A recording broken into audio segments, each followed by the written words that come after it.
On the phone, we've got Bryan Callen. Good morning, Bryan. Good morning, sir. How are you? I am fantastic. And before we get into I understand I'm speaking to Billings, Montana, by the way, the last frontier where men are men. Yeah, exactly. And you know what's even cooler about that? The Billings, Montana here. We've got a friend of yours actually in Billings this weekend performing, and he's sitting right here in the studio next to me, Mr. Kurt Metzger. Hey, Bryan, what's up, man?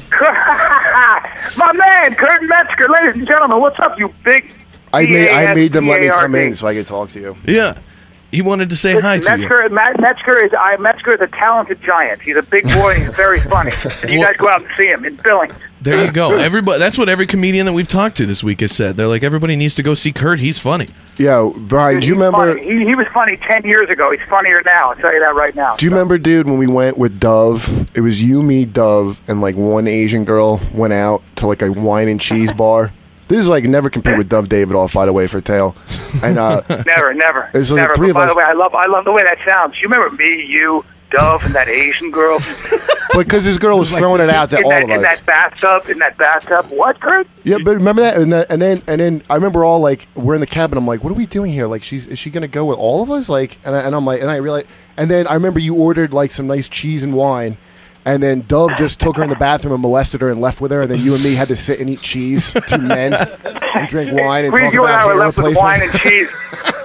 Yeah, you know why? Because Davidoff is not a team player. Okay, Dove Davidoff's not a team player. Davidoff is a vicious, by the way, I love sex that, addict. Kurt, because that's a classic comic conversation. A couple of degenerates in a car. You're sitting with one girl, and you got three guys, and the only comics would be like, "Is she gonna go with all of us right now? Or what do you think?" Yeah. Exactly. Well, hey, but before we get back into more stories about you guys molesting Asian girls in the bathroom, it was Dove. Right. Yeah, it was Dove. Let's talk about Bryan. Yeah, it wasn't us, for God's sake. I don't molest girls in the bathrooms. I don't think. Let me tell you something, Bryan. There is no wall or door that Dove will not chew through with his rat-like head to get to tail. I love you guys. I love the comedian correct. banter here. Bryan, tell us a little bit about your show. You got a new show on MTV, Death Valley. Tell us about the show. I got a new show on MTV. It's been a good year, man. I'm excited. Let me put it this way. I'm the captain of the Undead Task Force, okay? And our job is to kill, capture, or contain zombies, werewolves, and vampires in the Valley of Los Angeles before they get into any other county. So I get to hang out in a tailored, very tight police uniform, carry big guns, and shoot zombies in their freaking heads. All right. Very cool. Awesome, by the way. So it's when you stumble into a show like this, the guy who's running it is Eric Weinberg, who ran one of the people who ran Scrubs for 6 years. So it's funny and scary at the same time. And I got to tell you, I've been doing this for a long time. It's the funnest. It's the best show I've ever been involved in. It's hilarious and it's a blast. And so it's you and Robert Pattinson. No, it's me and no, yes, it is, yes, and Robert Forrester is making an appearance. Good. I hear vampire, and I just assume Robert Pattinson's in it.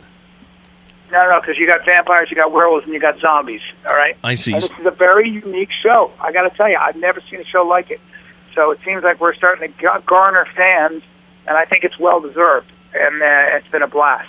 Cool. So anybody that likes funny shows, or anybody that likes zombies or werewolves or vampires, definitely check out Death Valley on MTV. And what else is going on? What are you working on aside from that show? Well, I had Showtime just bought my 1 hour special, which I'm very excited about. That'll probably hit the air sometime in January. And if you haven't seen the movie Warrior, ladies and gentlemen, it's a movie I'm in. I have a fun part, but that's not the reason to go see it.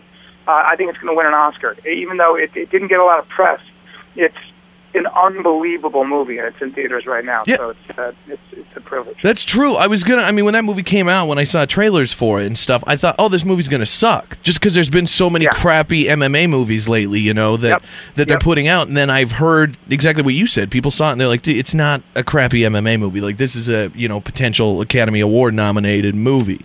It is, man. It's a beautiful movie, and Lionsgate did not do a good job of showing people what it really is. You can't. You're exactly right. And people were like, I don't want to see another MMA movie. That's going to be lame. Well, it isn't. It's actually it's the farthest thing from it. I mean, it is about two fighters, but it's just about so much more, man. It's better than Rocky. How about that? Wow. And you say that to guys. And they're like, it's like walking in a room and taking your pants off and being like, hey guys, how about this? You're like, whoa, What is he doing? It's the same thing. You go, hey, this movie's better than Rocky, and all your friends are like, whoa, easy, with the better than Rocky. Then they go see it, and they're like, you know what? It's better than Rocky. Mm-hmm. Okay. Brian, is that the Shamrock? Is that about them? No. Oh. It's just about two brothers who basically and a father. And it's better than the Christian Bale one? You know what, man? I loved that movie, and I know the director, and I thought it was an amazing movie. But I got to tell you, just read the reviews and read. Rotten Tomatoes gave it a 90, but just read the regular reviews from A.O. Scott, and just you tell me, and then go see it. Because dude, the commercial, it's a different movie than The Fighter, but it's epic. The commercial looks like yet another miserable Boston family. You're my brother. You should have backed me up. But you're my brother. Yeah, I know. Yeah. I know. They mismarketed it. It doesn't work the way they marketed it. But if you see the movie, it's unbelievable. And you play kind of like the Joe Rogan type character, the commentator type guy. Yes, I do. In fact, I even called Rogan and I was like, "Hey, dude, I got to play you in a movie. So give me some fights." And he was like, "Just take yourself out of the equation and just call the fight." Isn't that it worked for me? Isn't that awesome that they're like, we need a guy that's like a guy that plays a comedian who decided to announce MMA, and instead of going with the comedian who announces MMA, they hired another comedian to announce MMA? Exactly. I was like, that's kind of... Exactly. Well, I put the writer and director together for this movie, so, they threw me a bone. They were like, we're going to write Brian a good part. So there you go. You're responsible for the genesis of this movie? Is that what you're saying? Well, I don't want to say that, but the answer to that question is absolutely. Okay. Wow, that's big. Guys, I don't want to take credit, but absolutely. Do you have another movie, Sleeping Around? Is that coming out soon? That'll be coming out. I don't know when, but I just finished shooting that in where was it? Charlotte, North Carolina. I'm like, where was it? Oh yeah, Charlotte. For a month, I was wearing a very, very sexy goatee. My hair was very moosed and dyed. So it's fun to walk around the South looking like a gay French interior designer, which is exactly what I was playing. Yeah, that looks good. After hearing Kurt talk about your guys' exploits, I didn't know Sleeping Around was your upcoming film project or just last weekend. So you know what?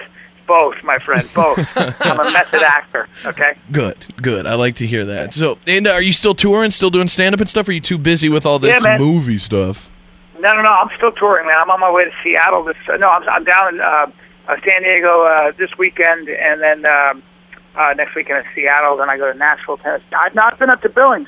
What's it like up there? It's everybody's cool as hell, man. But listen, dude, watch your ass in San Diego, because I was there for Comic-Con. Because, I play a zombie dude on that cartoon, by the way. Dude, I was down there for Comic-Con as well. And I got a $200 jaywalking ticket. This bored pig pulled me over walking and gave me a ticket for $200, dude.